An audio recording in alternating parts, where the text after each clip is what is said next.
Assalamualaikum warahmatullahi wabarakatuh. Perkenalkan, nama saya Eti Restiani dengan NIM 2021-14-1031. Program studi bimbingan dan konseling Fakultas Keguruan dan Ilmu Pendidikan Universitas PGRI Palembang. Pada kesempatan kali ini saya akan membahas tentang sejarah bimbingan dan konseling di dunia dan sejarah bimbingan dan konseling di Indonesia. Sejarah bimbingan dan konseling di dunia.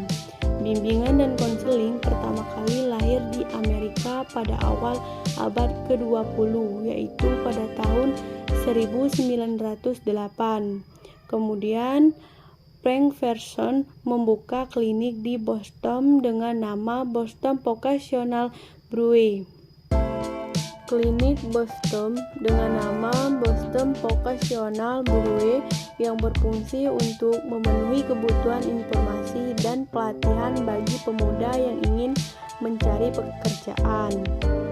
Kemudian pada tahun 1913 munculnya sebuah gerakan bimbingan bagi anak-anak muda yang belum berpengalaman bekerja yang diwadahi oleh National Vocational Girls Association. Sejarah bimbingan dan konseling di dunia, yang kemudian istilah guidance atau bimbingan menjadi label yang populer dalam gerakan konseling di sekolah-sekolah hampir kurang lebih 50 tahun.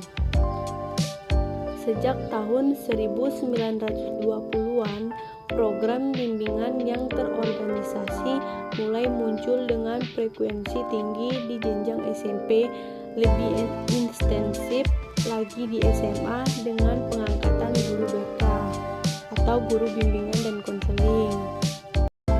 Bimbingan dan konseling di jenjang SD juga mulai tampak akhir pada tahun 1920-an dan awal 1930-an, dipicu oleh tulisan-tulisan dan usaha keras William Burham. Perkembangan bimbingan dan konseling di Amerika sangat pesat dengan adanya perkembangan asosiasi konselor di Amerika mulai tahun 1950-an. Hal ini ditandai dengan berdirinya APGA atau America Personal and Guidance Association pada tahun 1952.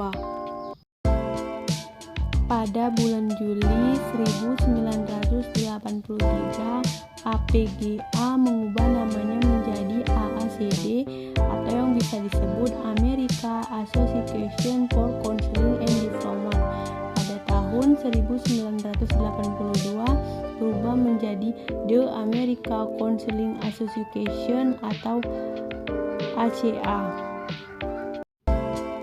Dengan awal perkembangan bimbingan dan konseling di Amerika, kemudian bimbingan dan konseling juga berkembang menjalar ke Eropa, Asia, Afrika Serikat, dan Australia. Salah satu hasil konferensi Fakultas Keguruan dan Ilmu Pendidikan atau FKIP yang kemudian menjadi FKIP di Malang pada tanggal 20 sampai 24 Agustus 1960. Sejarah bimbingan dan konseling di Indonesia. Tahun 1964, FKIP Bandung dan FKIP Malang mendirikan jurusan bimbingan dan penyuluhan. Tahun 1971 berdirinya proyek Perintis Sekolah Pembangunan atau PPSP pada 7 FKIP, yaitu yang pertama ada FKIP Malang, kedua FKIP Jakarta, ketiga FKIP Bandung, keempat FKIP Padang, kelima FKIP Surabaya, keenam FKIP Semarang, dan ketujuh FKIP Manado. Melalui proyek ini, bimbingan dan konseling dikembangkan juga berhasil disusun menjadi pola dasar rencana dan pengembangan pengembangan bimbingan dan penyuluhan pada PPSP. Lahirnya kurikulum 1975 untuk sekolah menengah atas, di dalamnya memuat tentang pedoman bimbingan dan konseling. Pada tahun 1989, keberadaan bimbingan dan konseling secara legal formal diakui dengan lahirnya SK Menpan nomor 026 Menpan 1989 tentang angkat kredit bagi jabatan guru di dalam lingkungan Departemen Pendidikan dan Kebudayaan. Tahun 1960-an di beberapa sekolah dilakukan program bimbingan akademis dan konseling yang terbatas. Tahun 1964 lahirnya kurikulum SMA Gaya Baru dengan program bimbingan dan konseling yang saat itu disebut bimbingan dan penyuluhan.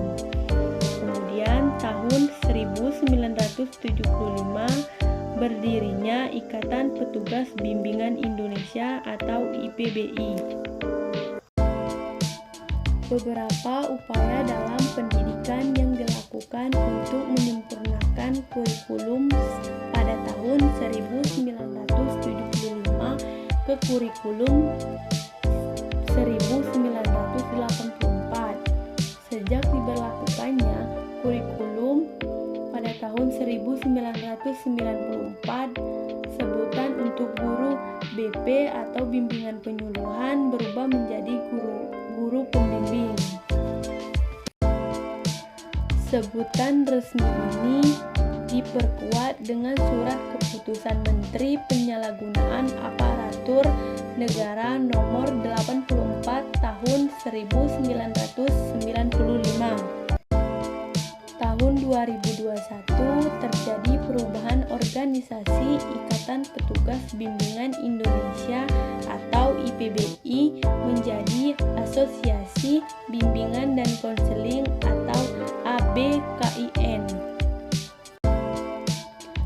Pada tahun 2003, istilah guru pembimbing berganti menjadi konselor, merujuk pada Undang-Undang Republik Indonesia Nomor 20 Tahun 2023 tentang Sistem Pendidikan Nasional.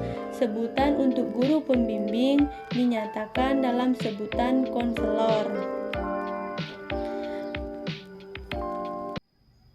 Sekian untuk pembahasan sejarah bimbingan dan konseling, baik itu sejarah bimbingan konseling yang ada di dunia maupun di Indonesia. Saya ucapkan terima kasih dan saya akhiri. Wassalamualaikum warahmatullahi wabarakatuh.